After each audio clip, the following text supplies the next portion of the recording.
Hey everyone, welcome to my channel. This is Spilling the Tea with G.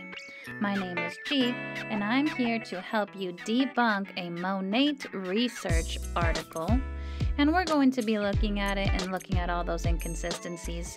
If you enjoyed the video, please like, comment, or subscribe. As you already know, I graduated from a STEM major, which one thing that I can say that really came out of graduating from kinesiology, like the biggest thing that I learned is... Okay, not trying to be mean here, but you don't graduate from kinesiology, you graduate with a degree in kinesiology. And that's all great that she, graduated as a STEM major, but I sure hope she's not about to use her college credentials in order to try to manipulate people into believing the information that she is about to give. Is how to research, how to look things up that I'm curious about and find real hard evidence of certain things, because people are constantly telling you like, oh, believe this, believe that, this is what it does, I tested it, you're like, this is what it is. And that's not always true. A lot of the things that we find on a regular Google search, information that you find on a regular Google search, a lot of the case, if it's about a product or a group of products or a brand or something like that, they will actually show you sponsored information before they show you other information. So she's spot on with that. When you are doing research on products or on different things that are happening in the world, you always want to be very mindful about where that information is coming from, because it's very easy to upload something on the internet and have people believe it. So the fact that she's even talking about this shows that she knows that you have to be very careful about the information that you read and the information that you share with people to try to convince them of something, in this case about the efficacy of Monat hair products. So a lot of the time when you just do regular Google searches, you'll just find what has the most views, what has ads on it, what has been sponsored by those companies, and they're telling the researchers like, say this, leave this out. So she's mentioned the word sponsor now 2 times, and she has described it pretty well. When a company wants some positive information about themselves or their products out there, what they'll do is they will hire a research firm to conduct some experiments, and most of the time these experiments are giving the company favorable results. So you have to, again, be very cautious about who is giving you the information so that you can know whether or not it's really trustworthy and whether or not it's unbiased. All that stuff. So what I did was I really wanted to know what Monat was all about, whether it was actually good for your hair, whether it was damaging for your hair, if it was all too good to be true, or something that just like, I just wanted to do research. I wanted to have my own knowledge on it. So what I did is I researched in Google Scholar, and I found a peer-reviewed article. So this is the article. I have it on my laptop. Spoiler alert, the article that she is talking about is not a peer-reviewed article. And I will actually include a link to the article below, and we will be looking at certain portions of it to just fact-check this Monat lady. Our friend, the Monat lady, name dropped that she used Google Scholar to find her article. What I just did is I zoomed in and saw the name of the article that she was holding up. And I'm just going to enter these keywords and see where they take me. Monat Global Hair Damage Testing. Let's see what we get. And as you can see, there's already this link, which I've already clicked. So let's just go ahead and click on it and see if that article looks very similar to what she is talking about. Now that looks very suspiciously similar. And another thing that we'll notice here is this little line right here that says Contract Research Services Report. So remember, we were just talking about how some companies will hire a research firm to conduct a study so they can give themselves some favorable results and some good publicity. That's exactly what this is. This is not a peer reviewed article. This does not belong to a scientific journal which has been shared and reviewed by other scientists. This is, in fact, something that Monat contracted, and they had these scientists right here conduct this experiment on their behalf. So, already, just by the title page of this quote unquote article, we should be a little bit skeptical about what it's going to say. And furthermore, again, I'm not trying to be mean here, but it's kind of a bad look when you start your video talking about how you're a STEM major and that you're really proud of your ability to research and find information, when from the very first cover page of this, we can see that this is a biased report and this is not the way to research. One more thing that is interesting here is that this damage study report is hosted on a website called truthaboutmonat.com, which is what we can see right here. So what I'm going to do is I'm going to erase this part, which is the link to this document. Let's just go to that host site and see what the host site is about. The Truth About Monat. Now, and we see Monat recognized as one of America's fastest growing private companies. Monat safety test results unveiled at 11th World Congress of Hair in Barcelona. So as we can see, all of these articles here are painting Monat in a favorable light. These are all articles and these are all reviews or links to other articles that will give us favorable information about Monat, which is very, very sketchy.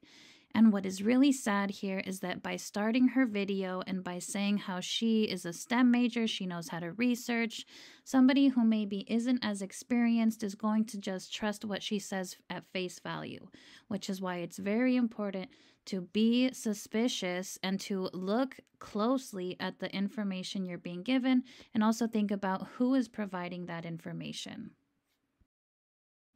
Because I didn't want to print it out because it's 25 pages long. And this article is about hair damage testing with Monat products. So this was not a research procedure that was looking at whether Monat helps with hair or is better for your hair or anything like that. It was strictly looking at whether Monat products, specifically the intense repair conditioner and shampoo, are damaging to your hair.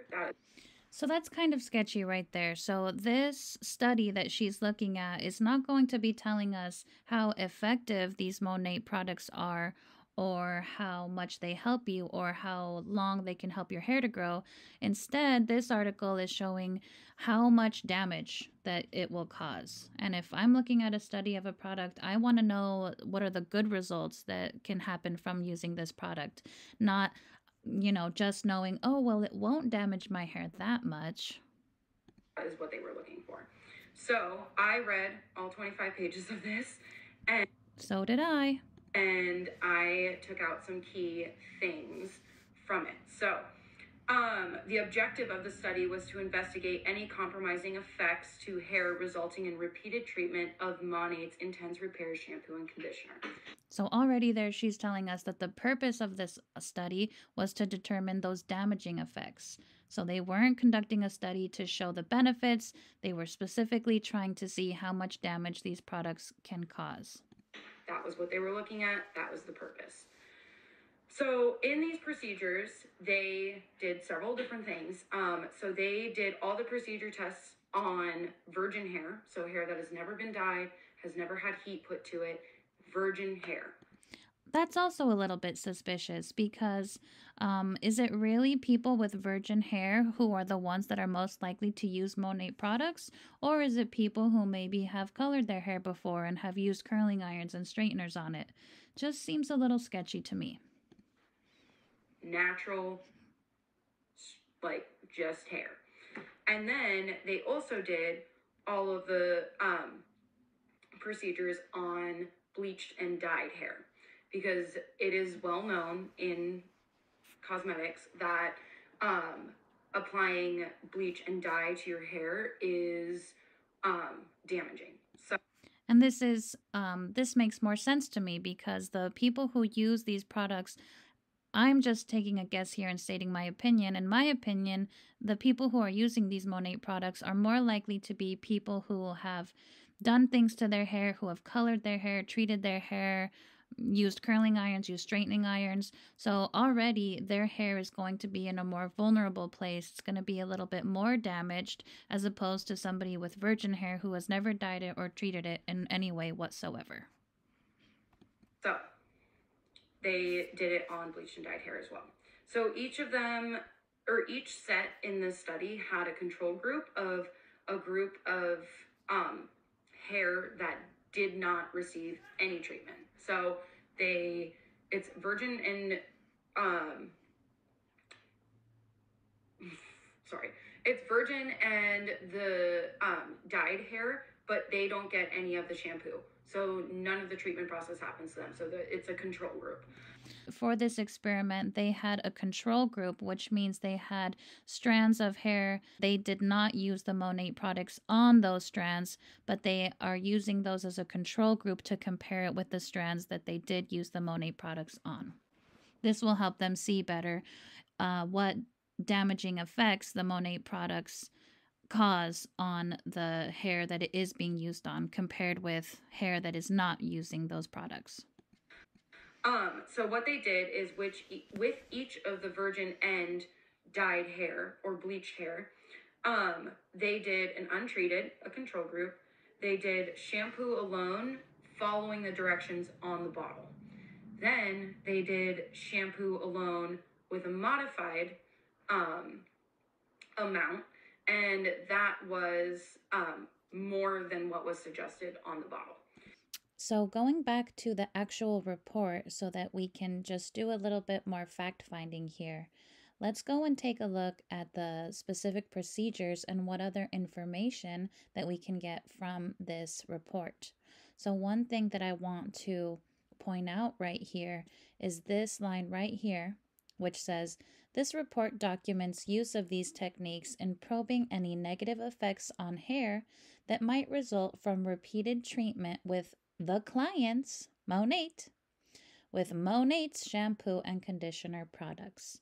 So here, this line is already telling us that this report has been initiated by the client, which is Monat, and the reason that they are looking for these statistics is so that they can see whether or not there are any negative effects on hair that might result from repeated treatment with their products. So, already a little bit suspicious. Why are you needing to go and procure a study to see what negative effects are happening? And then to understand why the experiment called for overusing the Monat products, this little gem helps to explain that. Package instructions on the shampoo product states massage a generous amount on wet hair. The client has concerns that shampoo overuse could be behind complaints about hair damage. So, right there, we see that Monat already has it in their mind that it's not their product which is the problem, it's the consumer. The consumer is actually overusing their product. So, they are trying to overuse the product, and if they see that there are any negative effects, they're just going to turn around and blame it on the consumer. Oh, well, sorry, it's not our product's fault, it's your fault. You're actually putting too much there. So that's an interesting tidbit there. And I'm curious why our friend didn't mention that in her analysis. Like a regular amount that other shampoo and conditioners would use, so a larger amount.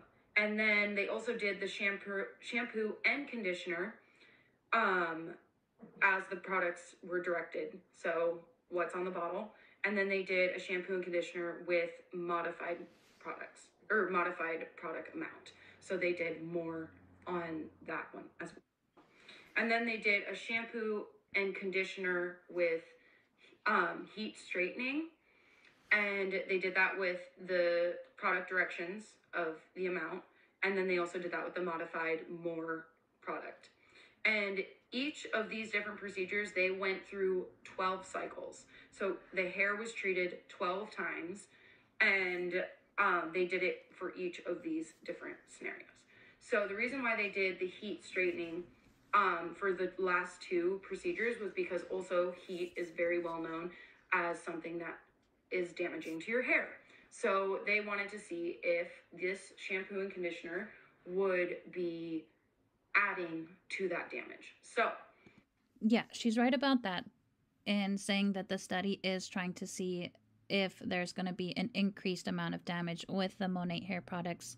But another thing that she has mentioned a few times, and that the article seems to mention a lot, is how treating your hair by straightening it or applying heat to it is the most damaging thing. And in my opinion, it seems a little fishy, because it seems like they're falling back on that a lot, and they're trying to show, hey, our products aren't the thing that's going to damage your hair the most. No, in fact, it's actually applying heat to your hair which is going to damage it the most. So when you put those two together, it really doesn't seem like Monat products are any worse. But just imagine if your hair is already damaged and then you're using these products on top of it. In my opinion, that's not going to be helping any. With all of those procedures, they ran 3 separate tests. So the first one they did was tensile testing, where they used a machine, and they put single hair strands in this machine from each of the procedures. So bleached, not bleached, with all the different types of shampoo or amounts of shampoo and conditioning and things like that. So they put a single strand of hair into the machine, and they did controlled friction controlled force to pull the hair until its breaking point. So this is commonly used in hair cosmetic testing. Long story short, what the first test was determining is how far can you pull the hair strand until the force will actually cause it to break. To screen for damage to the hair by stretching the individual hair fibers until their breaking point in a controlled manner. So it's a direct reflection of the internal structure of your hair, and health of your hair. So they ran these tests, and every time they did these tests, they did it multiple times. They did it on like 15 to 25 strands of hair in each of the groups. So they had a lot of data, and they were able to make a conclusion off of that data. It sounds very impressive to be able to say that they had a lot of data and they were able to reach a conclusion from that. But we have to remember, who are the people that are gathering and collecting this data, who hired them, and could they have an ulterior motive for presenting certain findings? So it's just very important to keep in mind that Monat is the company that initiated this research report. This is not a peer-reviewed article, so just be very careful when listening to the claims that she makes, because it is not an unbiased article. So the conclusion that they found is, in no instance is there any indication of a decrease in tensile properties as a result of repeated shampoo and conditioning. Similarly, there was no indication of any changes associated with shampoo dosage. So right there, that means that with the shampoo and conditioning, it did not affect the strength of the hair when it was being pulled apart. It's still at the same breaking point. So we are just starting to get into the actual article itself, and there have already been a number of things that we have had to fact check her on. So if you are curious and interested in seeing the rest of the claims that she will make and learning the actual truth behind them, make sure you come back for part 2. I hope you enjoyed the video. If you did, feel free to like, comment, and subscribe.